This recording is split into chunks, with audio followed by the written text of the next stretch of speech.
અટકાવતું જે બિલ છે તે 2024માં પણ આવ્યું હતું, પરંતુ હવે જે નવું એન્ટી પેપર લીક બિલ છે 2026 તેમાં શું છે ખાસ તે હવે વોલ ગ્રાફિક્સના માધ્યમથી સમજવાની કોશિશ કરી।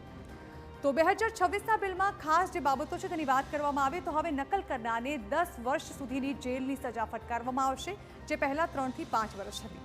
સાથે જ પરીક્ષા એજન્સી પર 5 કરોડ સુધીનો દંડ જે છે તે વસૂલવામાં આવી શકે છે। પેપર લીક ગેંગ સામે વધુ કડક સજાની જોગવાઈઓ કરવામાં આવી છે। ખાસ તો આ તપાસ માટે સ્પેશિયલ ટાસ્ક ફોર્સની રચના કરવામાં આવશે અને આ તપાસ જે છે તે પણ 2 મહિનામાં જ પૂર્ણ કરી દેવાની રહેશે તેવો પણ નિયમ બનાવવામાં આવ્યો છે અને આ મામલાની જલ્દી સુનાવણી થાય તે માટે ફાસ્ટ ટ્રેક કોર્ટમાં તેની સુનાવણી કરવામાં આવશે। તો બિલની જે નવી કાયદાકીય જોગવાઈઓ છે તેને વિસ્તારથી સમજવાની કોશિશ કરીએ તો તેના માટે હવે સ્પેશિયલ પબ્લિક પ્રોસિક્યુટરની નિમણૂક કરવામાં આવશે અને તેની સુનાવણી જે છે તે જલ્દી થાય તેના માટે તેને ફાસ્ટ ટ્રેક કોર્ટમાં ચલાવવામાં આવશે, જ્યાં તેની સુનાવણી થશે।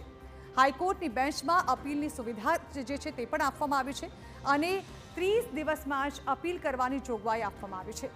અપીલનો 3 મહિના જેટલો સમય આપવામાં આવ્યો છે, તેમાં તેનો નિકાલ કરી દેવાનો રહેશે। હવે સમજાવવાની કોશિશ કરીએ કે આખરે 2024 અને 2026ના આ બિલમાં શું તફાવત છે, કઈ રીતે તે અલગ પડે છે 2024ના બિલથી।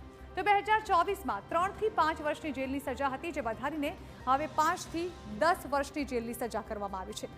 2024માં જે દંડ હતી તેની રકમ પણ ઓછી હતી, જેમાં 10 લાખ રૂપિયા સુધીના દંડની જોગવાઈ હતી, જેને હવે વધુ કડક કરવામાં આવ્યું છે, એટલે કે હવે તે લગભગ 10 કરોડ સુધીની હોઈ શકે છે।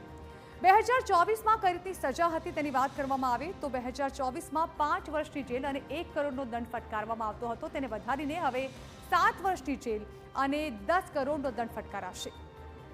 2024માં જવાબદારી નક્કી હતી અને હવે 2026માં 5 કરોડ સુધી દંડ અધિકારીઓ સામે પણ કાર્યવાહી કરવામાં આવશે, તે પણ ઝડપથી।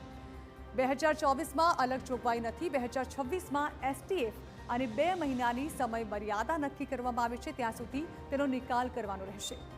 2024માં ટ્રાયલની સામાન્ય પ્રક્રિયા હતી, હવે તે ફાસ્ટ ટ્રેક કોર્ટ અને સ્પેશિયલ પબ્લિક પ્રોસિક્યુટર થકી તેની સુનાવણી કરવામાં આવશે અને ફાસ્ટ ટ્રેક કોર્ટમાં થશે એટલે તેનું ઝડપથી નિવારણ આવશે। એટલે આ રીતે 2024 થી 2026નું આ બિલ જે છે તે ખૂબ જ મજબૂત બનાવવામાં આવ્યું છે અને આશા રાખવામાં આવી રહી છે કે પેપર લીક જે છે તેને દૂર કરવા માટે, નિવારવા માટે આ બિલ અત્યંત મહત્વનું સાબિત થશે। તો આ સાથે જ ફિકર આપનીમાં હાલ રોકાઈશું બ્રેક માટે। બ્રેક બાદ અન્ય મુદ્દા પર કરીશું વાત।